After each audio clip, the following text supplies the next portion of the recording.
السلام علیکم۔ تلکشیری کے ساتھ ہنگل اب یوٹیوب چینل پہ جاوید شاہ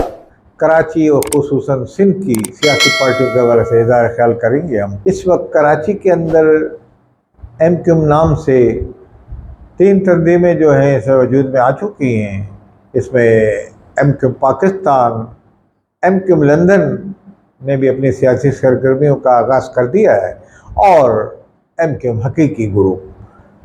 یہ ماضی میں بھی اسی طریقے سے اپنی عوام کی خدمت کے جذبے سے سرشار یہ لوگ خدمت انجام دیتے رہے ہیں مختلف انداز میں، اور اب یہ پھر سے سیاست میں اپنی حصہ لیں گے۔ لازمی الیکشن آ رہا ہے تو ان کے بھی جوڑ توڑ شروع ہو رہے ہیں۔ اب اس حوالے سے مہاجر قومی موومنٹ، جس کا نام ایم کیو ایم ہے انگریزی میں، اس کے قائد اس وقت آفاق احمد صاحب۔ آفاق احمد نے متحدہ قومی موومنٹ بننے کے بعد اپنا الگ تھلگ گروپ بنا لیا تھا ایم کیو ایم حقیقی گروپ کے حوالے سے۔ جب انہوں نے یہ گروپ بنایا تو ان کو اس پہ کافی مزاحمت کا سامنا کرنا پڑا ایم کیو ایم، اس وقت کی ایم کیو ایم کے ساتھ، جس کی قیادت قائد تحریک کرتے تھے الطاف حسین۔ تو اس وقت ان کے عرصہ حیات سے یعنی کہ ان پہ تنگ کر دیا گیا تھا ایم کیو ایم حقیقی پہ، جس کو عرصہ حیات تنگ کرنا کہتے ہیں، وہ تنگ کر دیا گیا تھا، اور ان کو یہ کہا تھا کہ آپ ہمارے پروگرام سے، آپ ہمارے منشور سے، آپ ہمارے فیصلوں سے اختلاف رکھتے ہیں تو آپ کو علاقوں میں رہنے کا کوئی حق نہیں، آپ کو علاقوں سے فارغ کر دیا جاتا ہے۔ ان کے جو کارکنان تھے علاقوں میں نہیں آتے تھے۔ اب کس نے یہ ان کو کہا تھا، کون ان پہ یہ کہہ رہا تھا؟ تو ایم کیو ایم حقیقی والے اس پہ الطاف حسین کو ہی مورد الزام ٹھہراتے تھے، ان کی جماعت کو۔ ایک رسہ کشی اور ایک قتل و غارت قریبی ہوئی، اور ان کو جہاں ان کے ہاتھ وہ لگتا تھا اس کو مار دیتے تھے، جہاں وہ لگتا تھا۔ تو یہ ایک حقیقت ہے جو ہم بیان کر رہے ہیں، کوئی اس میں یہ ڈھکی چھپی بات نہیں۔ اس سے کراچی کے شہری علاقوں کے اور انٹیریئر سندھ کے شہری علاقوں کے جہاں مہاجر سیاست کا عمل دخل ہے، ایم کیو ایم کا دخل عمل ہے، تو وہ اس سے آگاہ ہیں، بخوبی آگاہ ہیں،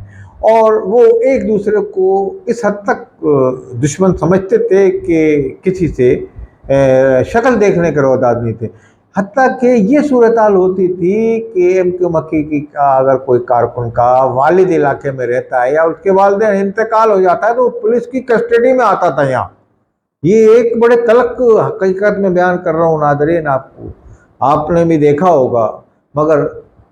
اس کے بعد بھی ایم کیو ایم حقیقی اپنی جماعت چلاتی رہی۔ پھر وہ وقت آیا کہ ایم کیو ایم کے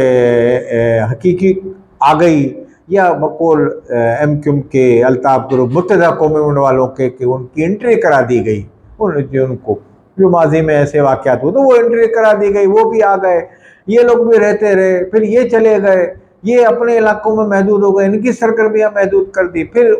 ان کی سرگرمیاں بحال ہو گئیں، یہ آ گئے، ایک دوسرے کو مار دھاڑ کا سلسلہ کسی حد تک کم ہوا، پھر وہ یوں صورتحال چلتی رہی۔ پھر الطاف حسین ملک سے باہر جب چلے گئے تھے، اس کے بعد بھی یہ تنظیم میں یہ سب ہوتا رہا تھا۔ ان کے سامنے گروپ میں اختلافات تو پیدا ہو گئے تھے، مگر اس کے بعد اس میں بڑا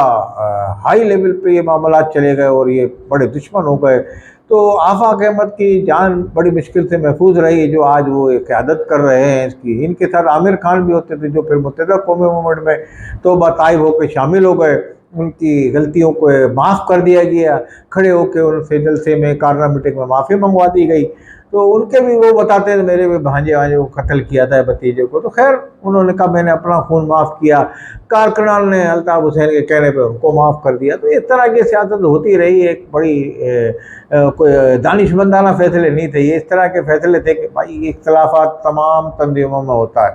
مگر اس حد تک اس نہج پہ نہیں جاتے، وہ پڑھی لکھی قوم اردو اس پہ۔ تو میں یہ سمجھتا ہوں آنے والے الیکشن میں بھی ایم کیو ایم کو حصہ لینا چاہیے، اور کراچی کی سرگرمی میں حصہ لینا چاہیے، ایک دوسرے پہ غداری کے الزام نہیں لگانے چاہیے، ایک دوسرے کو سیاست کرنے دینی چاہیے۔ متحدہ قومی کو ایسا مصطفیٰ کمال چلا رہے ہیں، ایم کیو ایم حقیقی کو آفاق میں چلا رہے ہیں، وہاں لندن گروپ بنا ہے جس کی قیادت الطاف گروپ کرتے ہیں۔ اگر پاکستان میں اجازت ملتی ہے تو تمام تنظیمیں جو جس سے